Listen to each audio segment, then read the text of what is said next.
கிராமத்துக்கு வெளியே ஒரு பழைய வீடு. அந்த வீட்டில் வசித்தான் அருண். 16 வயது, புத்திசாலி, ஆனால் கொஞ்சம் பேராசை.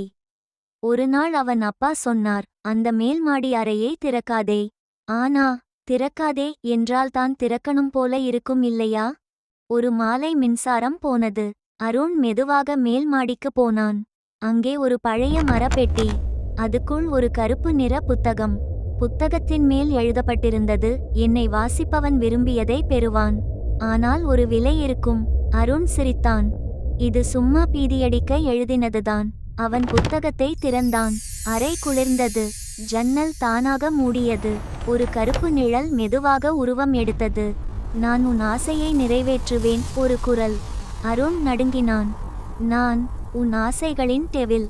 அருண் சொன்னான், எனக்கு ரொம்ப பணம் வேண்டும். எல்லாரும் என்னை மதிக்கணும். டெவில் சிரித்தது.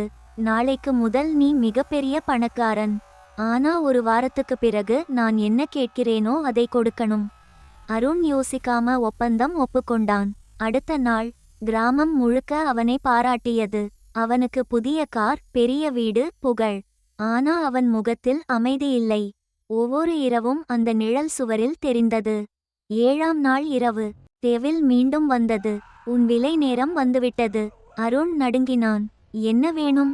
டெவில் மெதுவாக சொன்னது, உன் மன அமைதி, உன் சந்தோஷம், உன் குடும்பத்தின் அன்பு. அந்த நொடியில் அருண் கத்தினான், எனக்கு இந்த பணம் வேண்டாம், என் குடும்பம் வேண்டும். டெவில் சிரித்தது. பேராசை உன்னை அழிக்க முயன்றது. ஆனா உணர்வு உன்னை காப்பாத்துது. அந்த புத்தகம் தானாக எரிந்தது. அடுத்த நாள் அருண் மீண்டும் சாதாரண வாழ்க்கை. ஆனா இப்போது அவன் புரிந்து கொண்டான், பணம் மகிழ்ச்சி கொடுக்கலாம். ஆனா அன்பு இல்லாமல் அது வெறுமை.